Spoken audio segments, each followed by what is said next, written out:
જગદીશભાઈ, તમે કેટલાય વર્ષોથી પત્રકારત્વ કરો છો, તમને કેટલાય અનુભવો છે અને તમે કેટલી ચૂંટણીમાં તમારો મત બી આપેલો છે. હવે માની લઈએ, એક વખત માની લઈએ કે 2027ની જ્યારે વિધાનસભાની ચૂંટણી આવે છે અને કોઈ પણ કારણે હવે કોંગ્રેસ જે છે એ જીતે છે. ઠીક છે, ચાન્સીસ બહુ ઓછા લાગી રહ્યા છે, પણ તું જીતે છે તો એવો કયો ચહેરો છે કે જે તમને એવું લાગે છે કે હા, આ મુખ્યમંત્રી બની શકે, અને એ પણ કોંગ્રેસમાંથી? અત્યારે તો જિગ્નેશ મેવાણીનો સિતારો બુલંદ છે. ઓકે. એક તો એ દલિત ચહેરો છે, ઓબીસી માં ગણાય, શિક્ષિત છે, યુવાન છે, બોલી શકે છે, અને આ લાગણી સભર લોકોની લાગણી જીતી શકે એમ છે, આક્રમક છે, જે ટૂંકમાં એક મટીરિયલ હોવું ઘટે એ મટીરિયલ તો છે જ. પણ આપણે કહીએ એનાથી કઈ નથી થઈ જતું. પક્ષના પોતપોતી કઈ ગણિત હોય છે, જુદી વાત છે. પણ આપે પૂછ્યું એટલે તમને કહું, અત્યારે તો ચમકતા સિતારા જેને કહી શકાય, આખી કોંગ્રેસને અહીંયા પર પુનર્જીવિત કરી કોણે? જિગ્નેશ મેવાણીએ. રાજકોટ એને બંધનું એલાન આપ્યું. અહીંયા રાજકોટ કોંગ્રેસે તો પછી એમાં જોડાણી હતી.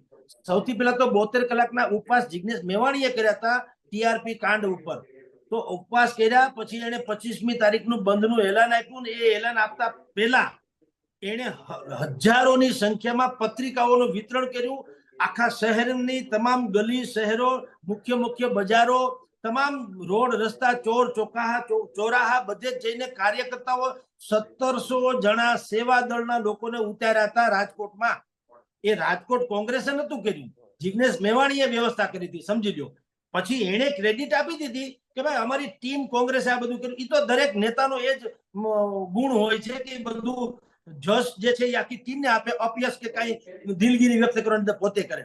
પણ આપણે તો ચર્ચા એટલા માટે વાસ્તવિકતાથી કરીએ કે અત્યારે જે જિગ્નેશ મેવાણી નામનો એકમાત્ર વ્યક્તિ છે જેણે અત્યારે કમસે કમ સૌરાષ્ટ્રમાં તો અને ગુજરાતમાં તો કોંગ્રેસને એવી જીવન કરી દીધી છે કે એટલીસ્ટ લોકોને એમ લાગે છે કે જો આ ટાઈપના કોઈ નેતૃત્વ આવવાનું હોય, આ જે જૂની જે બધી વાતો છે એવા લોકો નહીં, જે આપણે વર્ષોથી ચહેરા જોતા આવીએ છીએ કે જેને કેવળ ને કેવળ કોઈ જેની પાસે કોઈ બ્લુ પ્રિન્ટ નથી.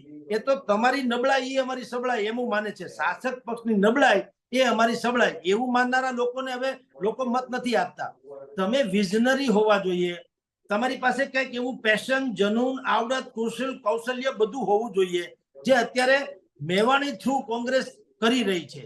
પછીથી એવા કેટલાય ચહેરાઓ હોઈ શકે ને જુદી વાત છે, પણ એટલીસ્ટ આજની તારીખની વાત કરીએ તો પ્રજામાં લોકમાન્ય ચહેરો જેને કહી શકાય એવો તો કમસે કમ મેવાણી અત્યારે છે, જે અત્યારે એ કરી રહ્યા છે.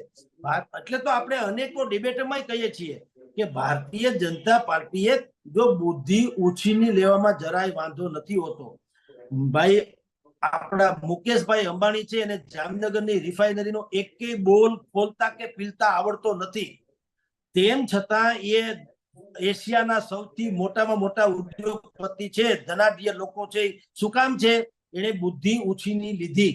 ઇજનેરો કે મેનેજરો કે આવડત વાળા લોકો એટલા એને રાખ્યા કે એને એના છોકરાના લગ્નમાં દાંડિયા રમવા સિવાય કાયમ કોઈ જવાબદારી છે નહીં. લેર કરે છે, સમજી લ્યો, નવા સૂટ બૂટ પહેરાવીને, અને કેનેડિયન ડિસ્કો ડાન્સર થી માંડીને બધાને બોલાવે છે. બીબર ને લઈ જાઓ, 83 કરોડ રૂપિયા ઠમક કરો. એ શું છે?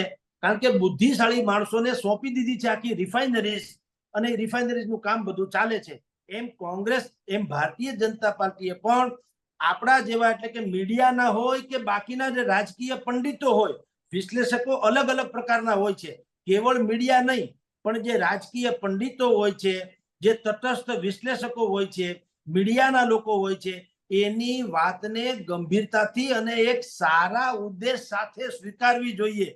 અને કદાચિત એને એમ લાગતું હોય કે આપણી કડવાણી જે છે એ એને કઠે છે, તો એને પૂછવું જોઈએ કે તમે બોલ્યા એ સાચું કે ખોટું. આપણે ખોટું કશું બોલતા નથી, તમને ખોટું લાગે એ જુદી ઘટના છે, પણ ખોટું છે નહીં. એટલે જિગ્નેશ મેવાણી જો ઉગતો સિતારો હોય તો ભારતીય જનતા પાર્ટીએ એનું કોઈ પણ ભોગે જેને કહી શકાય કે કાઉન્ટર પાર્ટ તૈયાર કરવો જોઈએ, જેને રણનીતિ કહી શકાય. જો એ મોડું કરશે, જેમ મોડું કરશે, અને અત્યારે જે સાળંગપુરમાં થઈ સમીક્ષા બેઠક, એ લચપચિયા લાડુ ખાઈને છૂટા પડી જશે, તો આનો કઈ મેળ પડે એમ લાગતું નથી.